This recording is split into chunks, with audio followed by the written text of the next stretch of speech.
is not lip labor that it doth regard, for it is the heart that God looks at, and that which sincerity looks at, and that which prayer comes from, if it be that prayer which is accompanied with sincerity. Second, it is a sincere and sensible pouring out of the heart or soul.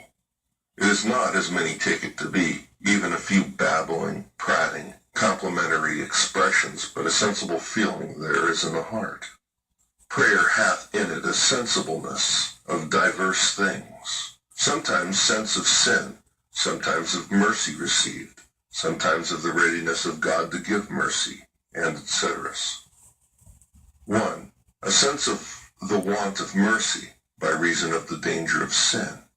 The soul, I say, feels, and from feeling sighs, groans, and breaks at the heart. For right prayer bubbleth out of the heart when it is overpressed with griefs and bitterness, as blood is forced out of the flesh by reason of some heavy burden that lieth upon it, according to 1 Samuel 1 and verse 10, and Psalm 69 and verse 3. David roars, cries, weeps, faints at heart, fails at the eyes, loseth his moisture, and etc., according to Psalm 38 and verses 8 through 10. Hezekiah mourns like a dove, according to Isaiah 38 and verse 14. Ephraim bemoans himself, according to Jeremiah 31 and verse 18. Peter weeps bitterly, according to Matthew 26 and verse 75. Christ hath strong cryings and tears, according to Hebrews 5 and verse 7. And all this from a sense of the justice of God, the guilt of sin, the pains of hell and destruction. The sorrows of death compassed me, and the pains of hell gat hold upon me. I found trouble and sorrow. Then cried I unto the Lord, according to Psalm 116, in verses 3 and 4. And in another place, my soul ran in the night, according to Psalm 77 and verse 2. Again, I am bowed down greatly. I go mourning all the day long, according to Psalm 38 and verse 6. In all these instances, and in hundreds more that might be named, you may see that prayer carrieth in it a sensible feeling disposition, and that first from a sense of sin. 2. Sometimes there is a sweet sense of mercy received, encouraging, comforting, strengthening, enlivening, enlightening mercy, and etc.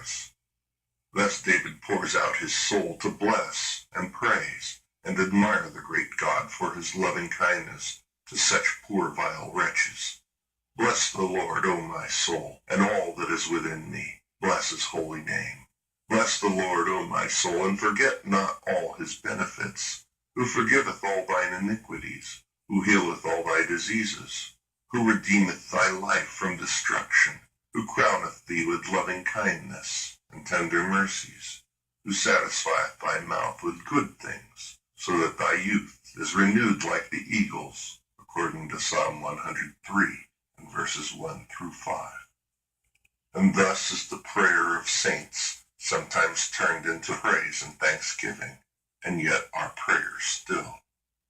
This is a mystery.